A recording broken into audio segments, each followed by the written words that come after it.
Monsters. Alien abduction not ruled out as Brazilian police forces discover the homes of several government officials abandoned with signs of struggle present.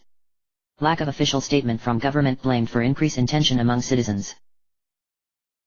In rare public appearance, Japanese emperor asks for order and peace amid tensions born from recently resolved US/China diplomatic incident. Public polling still shows great amounts of concern with recent attacks in China and around the world. 9:30, April 29, 2015, Stardust Labs. Just what exactly do you have in mind for larger-scale testing? Shen asked with an arched eyebrow as he regarded the others in the testing area of the Stardust lab. Nothing dangerous, I hope. A somewhat frigid-looking Valen sat at her desk scrolling through mountains of test data taken previously, while a grinning Jenkins shrugged. Twilight was the last one in the room and was content to graze on a salad bowl while the new testing plan was laid out. Well, we've done just about all the testing we can here in the lab, right? Just about every combination possible was tested on the rodents, and even with Matt and me. Lana explained as she looked to each of the others in the room. I'm merely suggesting we up the scale a bit. Valen's attention was finally diverted from her tablet as Jenkins finished her thought. That is true. We have yet to run any sort of stress test on this wallflower ability to determine if its effectiveness is hindered in any way based on the number of potential observers or if it has any detrimental effects on the ability's source. As she finished her thought, she gave Twilight a pensive look. Shen translated for Valen, and Twilight was already nodding. I'm happy to help. What exactly are the conditions for testing today? Even as she explained this, a small square of plastic wrap levitated from the desk Twilight was eating from and snugly wrapped itself around the bowl before the bowl itself flew over to the cooler in the corner. The cooler snapped open and shut like a monster gobbling up the bowl. All this occurred without Twilight so much as looking over her shoulder. I will never get tired of seeing you do that, Twily. I thought you had to see the stuff you were using your magic on. Lana asked with a grin. Twilight smiled in response and scratched one ear with a hoof before replying, If I'm familiar with what's around me, I can move the objects around by memory. I can reorganize and reshelf the library back home in about half a minute without having to look at most of the books, but I also am pretty familiar with the layout of the library. Moving stuff by memory, that's impressive. How many books do you have in your library? Lana asked, and she pointedly ignored the now hawk-like intensity Valen was now paying to this conversation. Oh, about 500 or so. So what's the experiment today going to be? Twilight asked, and her enthusiasm became mixed with trepidation as she caught the look both Shen and Jenkins were giving her, as well as Valen's eyes jumping between all three. What? Was it something I said? Oh, nothing. Nothing. Lana quickly waved off her suspicion and started talking again before Valen could raise a huff about what was just said. So, like I said, I have a plan for our tests today. You hit me with the wallflower and I go take a walk around the base. Shen can do his voodoo on the computers so Valen can keep track of where I go and if anyone notices my movements. Shen can also keep you company, and if you have any problems maintaining the spell he'll be there to record it. Matt should be by soon to help also. As she finished her explanation she gave Twilight a wink, and was rewarded with a blush from the unicorn. I am so going to hell for this, Lana mused, but she's just so cute when she's like that. I foresee only one problem with this proposed test, Valen spoke up, and all eyes turned to her. It would be suitable for stress testing the ability, but I'm afraid you alone would not be able to test the effectiveness in this environment. She leaned back and placed one finger on her chin as she continued. Specifically, Lana wandering the base isn't an uncommon enough occurrence for others she may come across to warrant their attention regardless of this ability being cast on her. That's very true. Which is why I'm afraid I'm going to need to borrow Shen's tie and a lab coat. Lana elaborated with her grin. As with her interaction with Twilight, she got the reactions she was expecting from both Shen and Valen. The former arched an eyebrow while the latter fixed her with a flat stare. Trust me guys, I have a plan. After 5 minutes of creatively arranging the lab coat and tie and turning on her radio headset, Lana turned to her audience and asked, So, how do I look? Valen's response was a disbelieving shake of her head. Shen's was a barely contained smirk. Twilight simply replied, You look ridiculous, before breaking down into giggles. Great. That's just what I was going for. Got all the tech voodoo ready to go. Shen responded with a nod and a thumbs up. Alright, Twily. Hit me with the good stuff. Alright, here goes. Twilight declared and her horn flashed. It's cast. Good luck. With that, Lana gave the thumbs up before turning and heading towards the door. She had almost reached it when the door slid open and she was forced to quickstep aside to avoid running into Matt. The other soldier entered the lab with a wave and didn't so much as react when he passed by Lana. Sensing the opportunity, Lana hopped through the open door to begin the test. The two guards outside the lab didn't so much as blink an eye or glance in her direction as she walked down the hallway. Lana turned and waved, then jumped up and down and received a similar lack of reaction. Now it's time to see just how much I can get away with.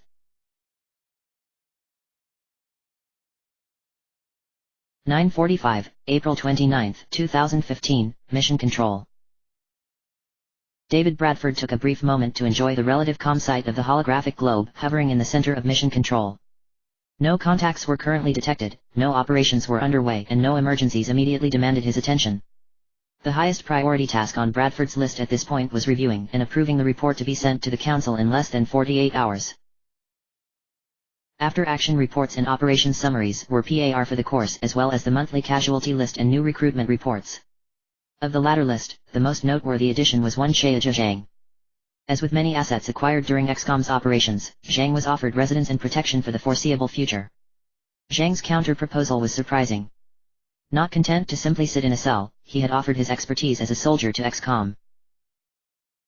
Some proficiency with firearms was to be expected, but his degree of skill is surprising, Bradford mused as he reviewed the Chinese man's test results. His past affiliations are still cause for concern, but if he's sincere then he'll become a very valuable field operative. Small arms proficiency is top-notch as well as his physical conditioning.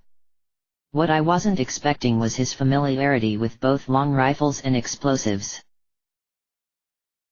Once the scope of his skills was known, Zhang was offered a spot in XCOM officially with a marksman designation with specialty training in demolitions. From what David had heard from his unit leaders, his reception among the other soldiers was somewhat frigid, but the men and women from Strike 1 had quickly adopted him.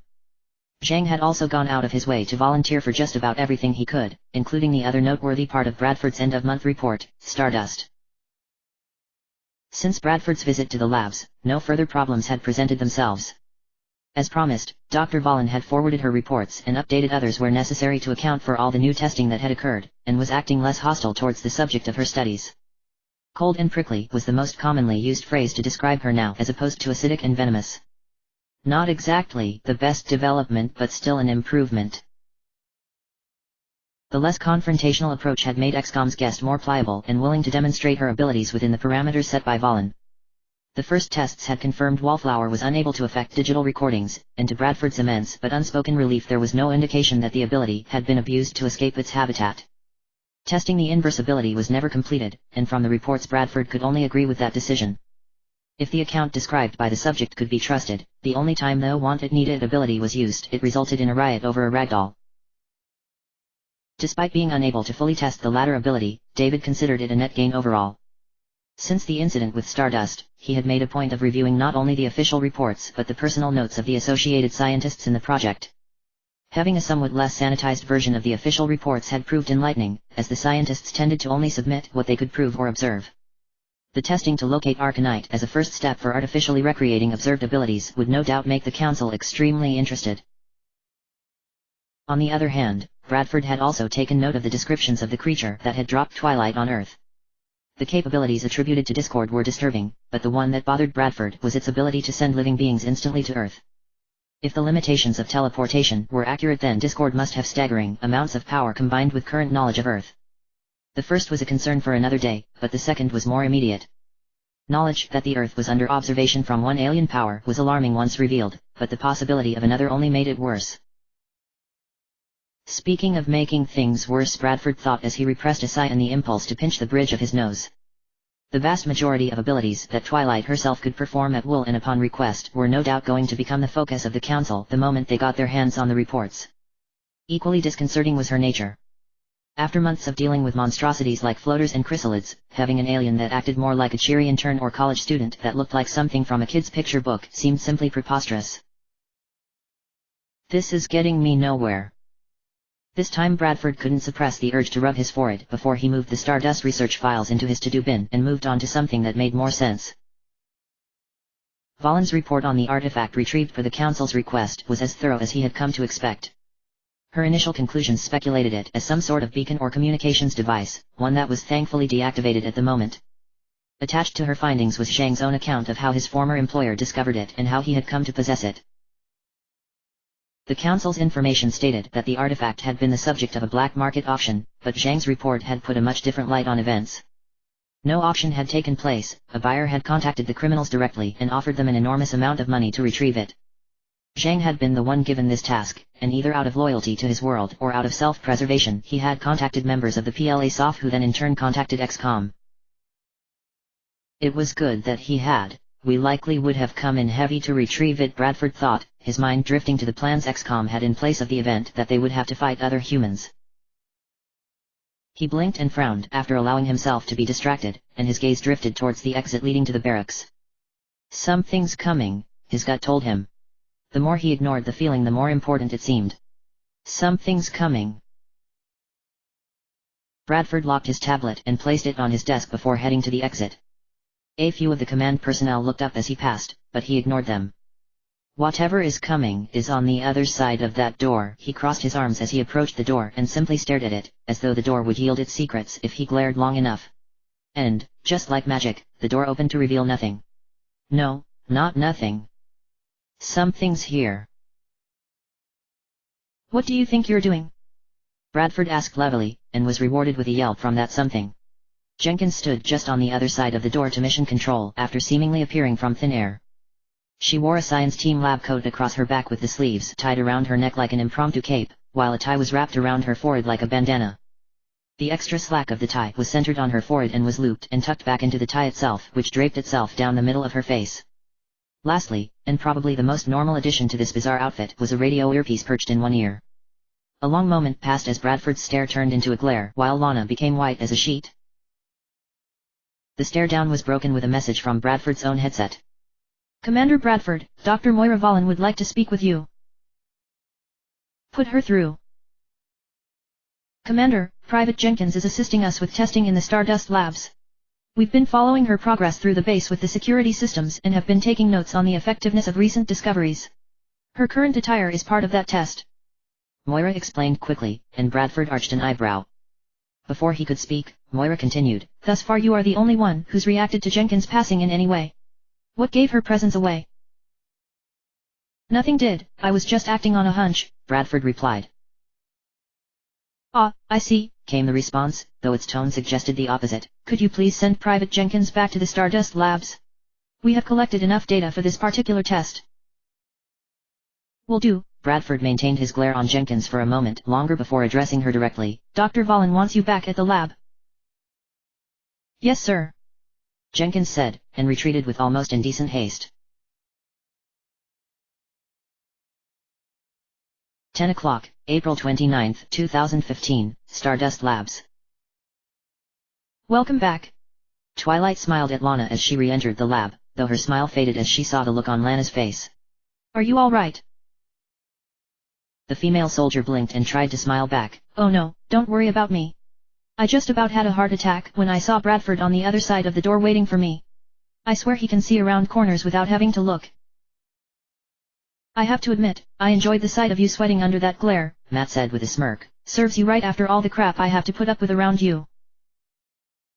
It sounds almost like you're afraid of him, Twilight asked quietly, and was awarded with waved hands from both Matt and Lana to disregard her concerns, but the expressions on their faces told another story. Is he really that scary? Well, it's not so much that he is scary, it's just those eyes of his, Matt explained slowly as he chose every word. Hell, I don't know how to explain it. If he's in the right mood and you've earned his attention, then it feels like those eyes of his could crush you on the spot.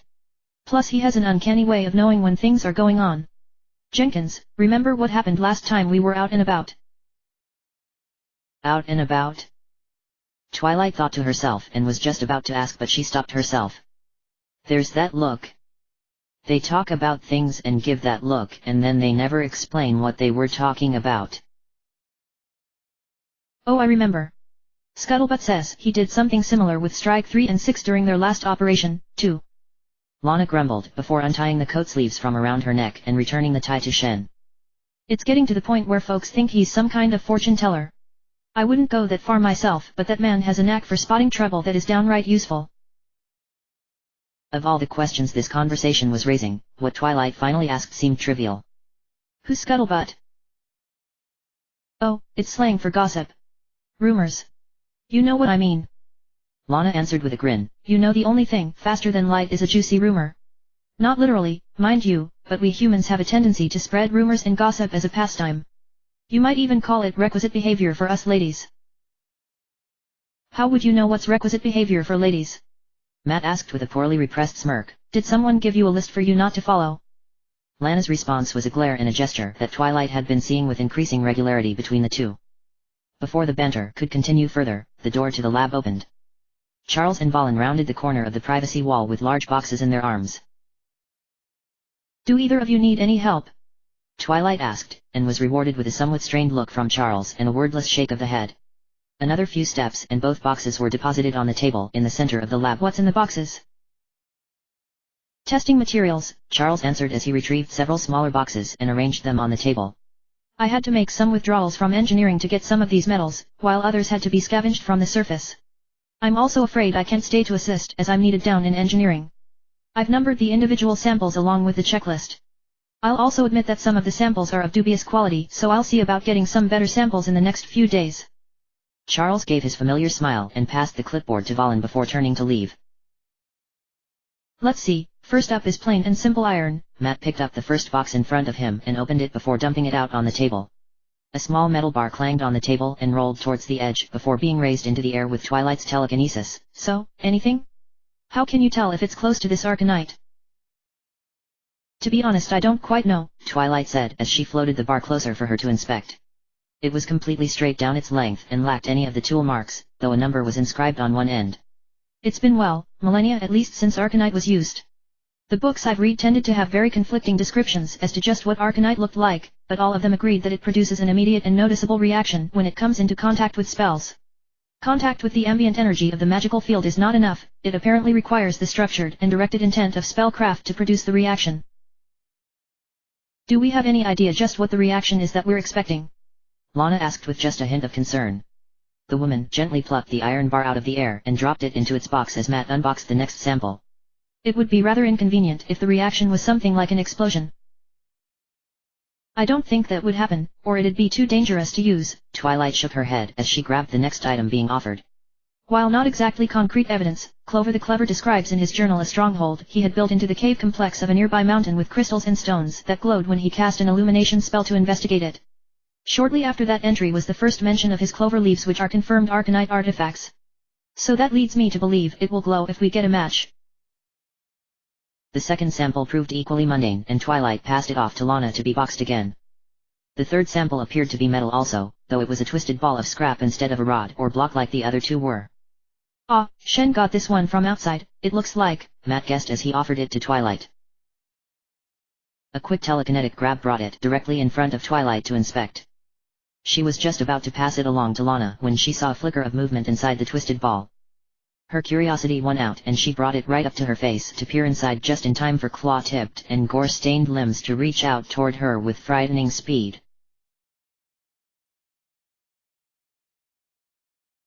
Matt was in the process of unboxing the next sample when two things happened in rapid succession. The first was the whistle of something moving very fast through the air close enough for Matt to feel its passing, followed by a bang. The second was Twilight screaming. Stay away! Twilight was backpedaling as quickly as she could before her flank collided with the wall behind her, in a look of unrestrained horror and fear on her face. Matt's gaze quickly shifted to the floor where he spotted what was quite possibly the biggest spider he had ever seen.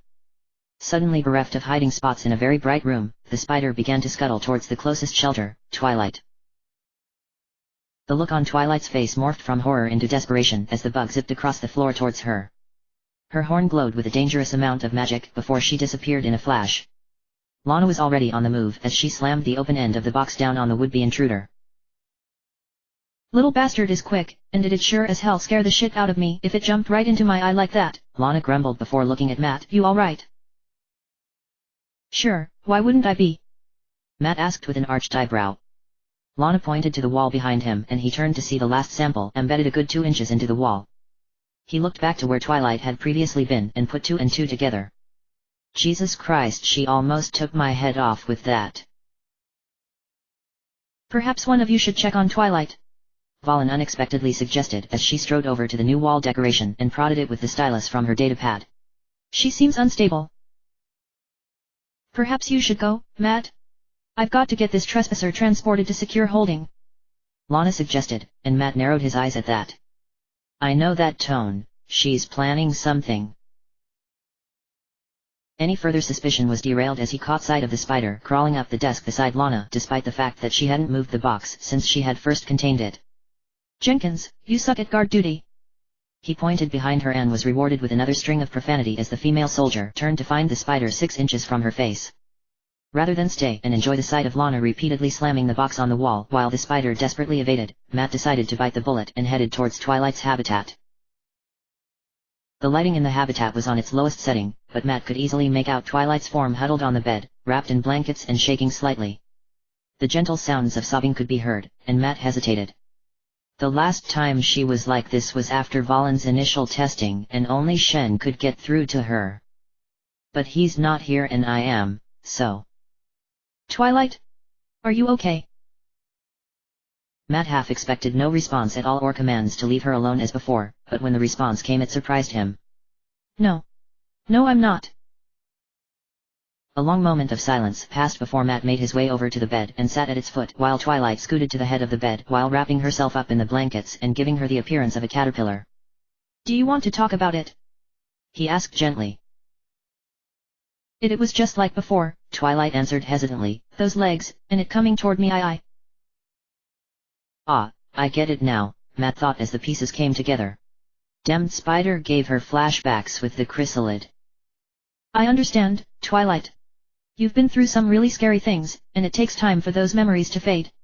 I don't have any special trick for making those memories go away besides time. My best recommendation would be to take a nap and maybe we can talk about it later tonight if you're up for it. Twilight's head emerged from the covers and turned to face Matt and he had to resist the impulse to look away. Her eyes were wide and filled with tears and guilt, and she nearly screamed. That won't make it better. When I first found myself on Earth, I panicked and The next word seemed to catch in her throat, but as soon as it was free the flood opened. I killed someone, and I almost did it again to that little spider. Princess Celestia has never had to kill anyone, ever, but I have. I'm a murderer, a monster, and time won't make that go away. With those last words Twilight fell silent but she continued to stare at Matt as though she was expecting him to condemn her. Matt couldn't hold her gaze any longer and he looked away. Twilight began to sob silently as the moment stretched on for several minutes. Twilight, I don't think I ever told you this but I was a soldier in my country's army before I came to work here. I signed up because of family tradition and all that. Dad was in the army, his dad was and so on. Matt paused to check on Twilight. The occasional shake of her shoulders passed through her but her eyes were once again on him. Signed up right out of high school and went through boot like it was nothing. Was high on all the puffed-up talk the recruiters gave me. Serve your country. Dad's approval didn't hurt either, he was pleased as punch when I made the decision. The moment we got out of boot, we got shipped out to the desert to help one of our allies there get their crap in order. There was some sort of regime change where the old guard didn't take kindly to being replaced and was doing its best to make everyone's life hell because of it. They even got some religious leader to declare the new government as not approved by their god and instigated a revolt. Army got sent in to try and capture the troublemakers so that peace could be restored. Matt leaned forward and dropped his elbows onto his knees and clasped his hands before his face as he dredged up more of the story. So me and my buddies get thrown into this mess in the desert, each and every one of us is expecting to be big dumb heroes and save the day for this little corner of the world. We get a message that one of the ringleaders of the rebellion is holed up in this little town in the heart of the rebel lines. So we head into the town quietly to try and get this guy before he can raise the alarm and escape. No muss, no fuss.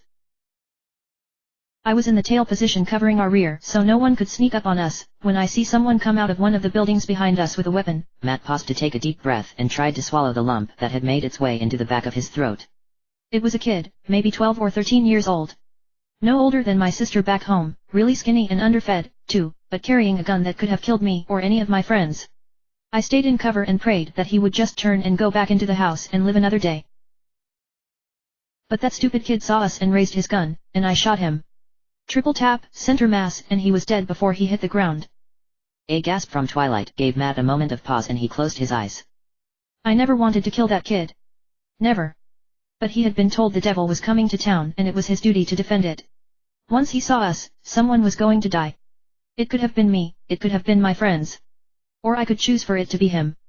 There isn't a day that goes by where I don't remember that scared look in that kid's eyes, or how close he came to shooting us. I regret that he had to be shot. No kid should die that young, but... Matt took another long breath and looked to Twilight and tried to force a comforting smile. Had I not shot him, I would be dead. My friends would be dead. And that's the only reason I shot him. I did it to defend myself and others. When we first found you, Twilight, you were defending yourself from imminent death, and that thing you killed would have killed more people afterward. I know it will be hard, but every time you feel guilty about what you've done, I want you to try and remember all the lives you saved because of it. Starting with your life. Matt's brotherly instincts took over, and one hand reached over to pat Twilight on the shoulders, and Twilight's reaction was unexpected. She half launched, half stumbled out of her blankets and latched onto the soldier in a hug and began sobbing again while mumbling apologies over and over again into his chest. What do I do? What do I do? Matt's mind screamed at him as he suppressed a manly yelp as well as the urge to flail at the unexpected contact. Stardust policy regarding physical contact with Twilight had been strict, none unless invited by Twilight, and even then only if you were comfortable with it. He tried to scoot out of her grasp, but she clung all the tighter to him. I can't just push her away or she'll have another breakdown. Rarg, what do I do? With escape no longer an option, he hesitantly patted her on the shoulders. And just then, the door to the habitat opened. I finally got that little son of a... Lana started, and she waved a small glass jar with the spider in it. The female soldier froze though as she fully comprehended the scene before her. A grin slowly appeared and extended from ear to ear before she finally spoke. Pardon the interruption. Please continue. With that, she turned and walked out of the habitat. 10:30, April 29, 2015, B3F Corridor. You know, it's so sweet how you two ended up together. You tased her, kept her prisoner with a secret military organization, then got to know each other better. It's the classic love story. Lana said whimsically as she followed Matt down the corridor. Matt had to resist the urge to facepalm. 11:07, April 29, 2015, Mess Hall. You should really see this as a positive endorsement of your character, Matt, Lana continued despite the mashed potatoes' desperate attempts to keep coherent speech from leaving her mouth. All the guys out there say they care about a woman's mind, but how often do they mean it? It's all about the body in the end, but not for you, eh? Matt ignored her as best he could and finished his meal.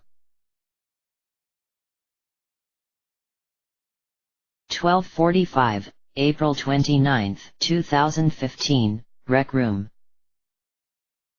Or maybe you aren't such a good guy after all. Perhaps you no longer consider us mundane women a challenge to woo anymore.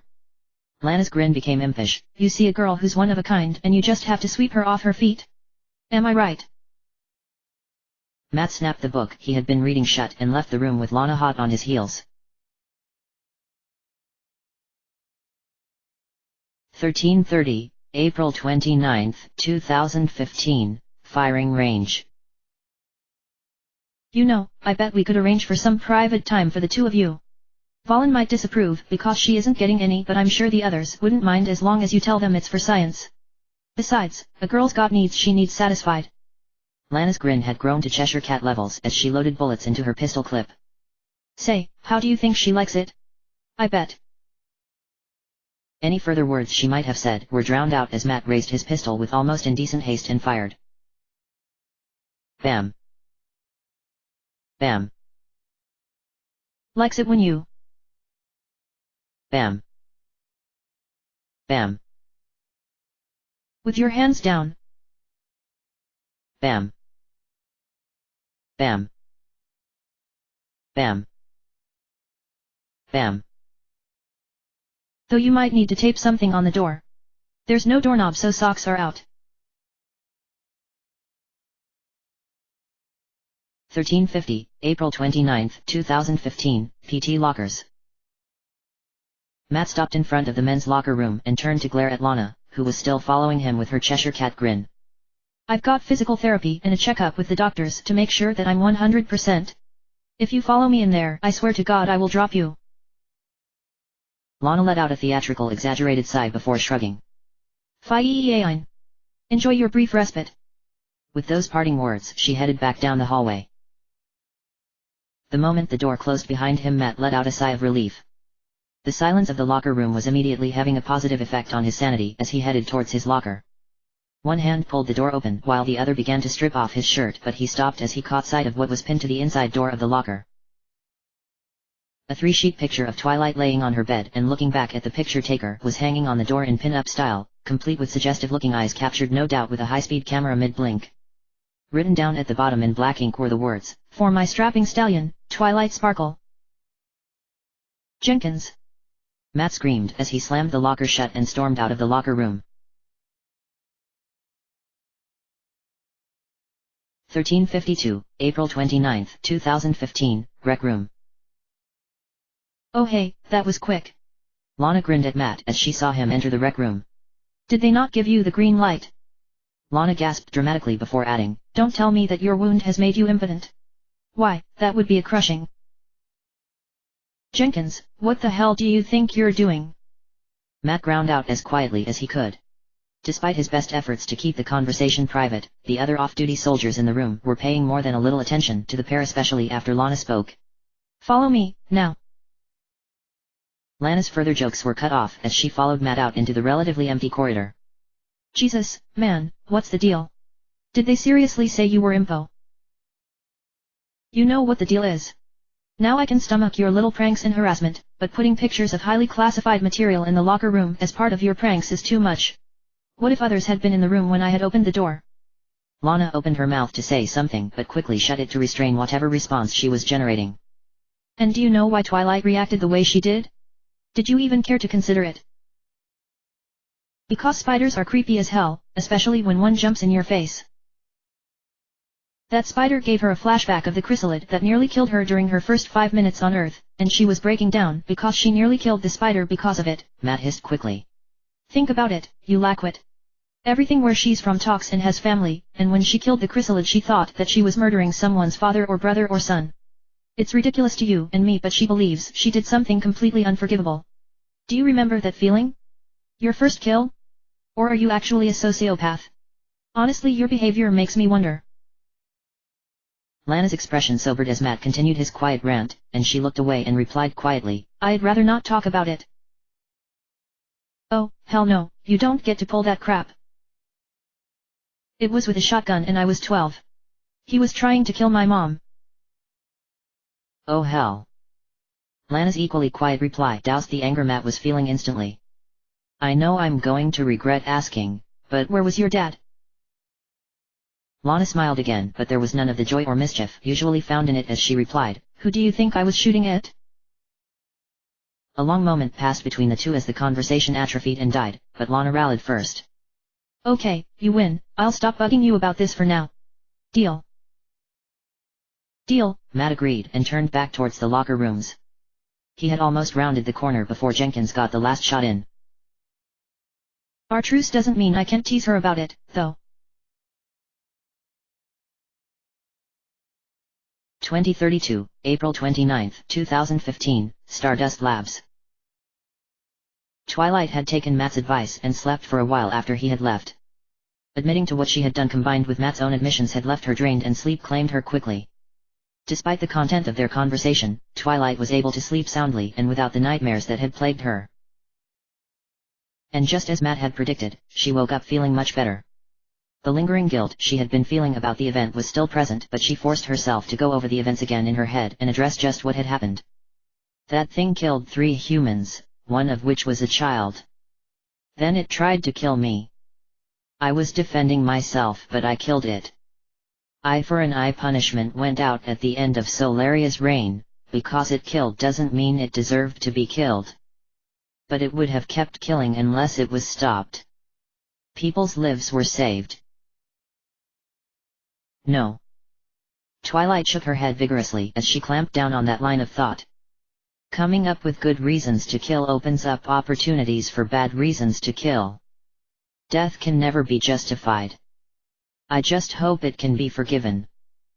Thoughts of Celestia's or even Fluttershy's reactions came to mind, and she immediately cringed at that.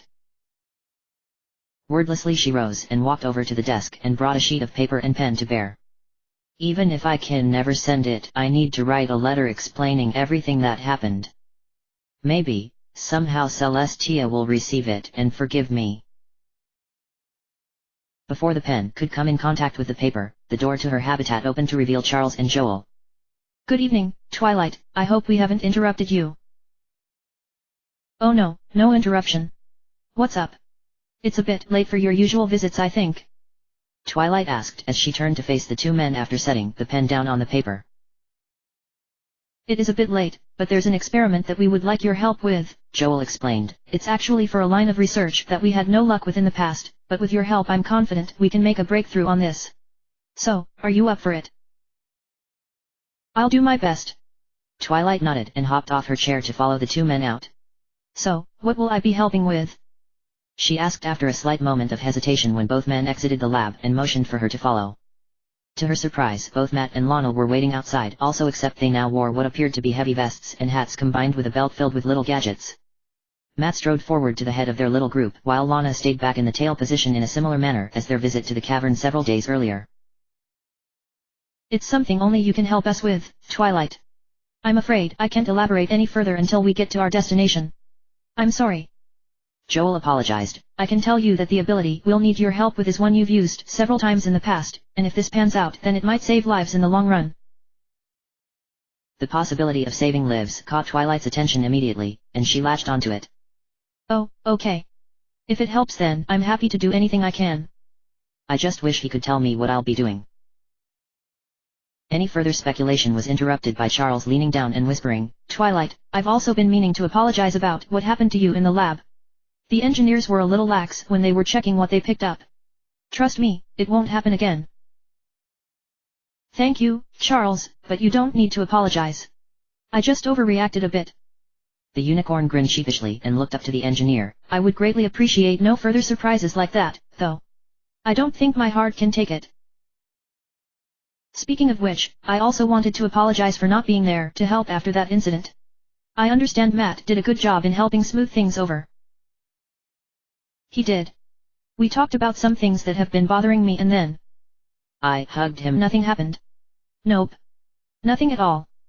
Just as Twilight started to feel relaxed and recovered from the day's events, she realized just what she had done. To Matt. The human who thought she was cute. What's that, Twily? I didn't quite catch that last part. Care to repeat it? Lana heckled from behind, and Twilight whipped around with a glare and a glowing horn. Anything else the female soldier might have said could no longer be heard. Her mouth moved but no sound came forth, a fact that she noticed very quickly. Lana began to stomp her feet and clap her hands and no further sound could be heard.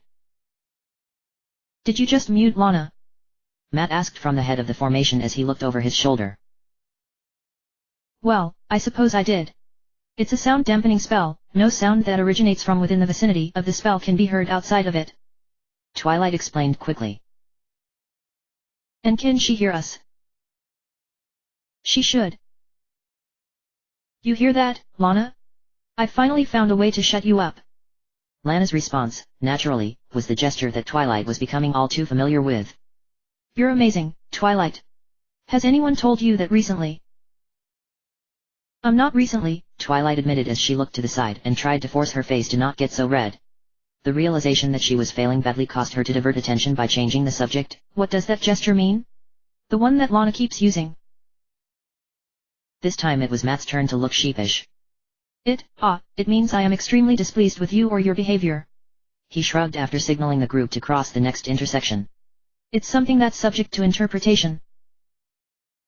Twilight was just about to ask just what kind of interpretations when they approached another door. This looks familiar, but all these doors and hallways look familiar. The group stopped by the door and Charles turned to Twilight with a comforting smile. The experiment will be in the next room. We'll all be in there with you, but if you feel uneasy or want to quit just let one of us know and we can go back to your room. Okay, Twilight agreed, and her anxiety increased just a bit as Joel turned and pressed a button on the door to open it. The room beyond had several rows of desks, but the centerpiece of the room was a giant illuminated section on the far side of the room, with a curved glass divider keeping it separated from the rest. Like a prison cell, Twilight sucked in a breath as she remembered the room, that room where this whole series of events started. Charles was right beside Twilight as he noticed her reaction. You won't be going back in the cell, Twilight, I guarantee it. There's something we need your help with inside the room though, and we'll be with you the whole way. Are you still up for it? Twilight gulped and seriously considered going back, but the expectant looks from both Charles and Joel stopped her. She once again looked into the room and took note of Kim and Valen as well. Kim waved at the group as they loitered at the door, while Valen's expression was rather neutral. I'm all right. I can do this. I'm very glad to hear that. Let's head on in, then. Charles nodded as he rose to lead the group in. The door closed behind them and Twilight once again looked at the illuminated cell she had woke up in, and she gasped. She had missed him the first time around, but now that she was closer she could see a human male standing in the center of the cell. He was tall, or at least he looked tall from this distance, and was extremely thin.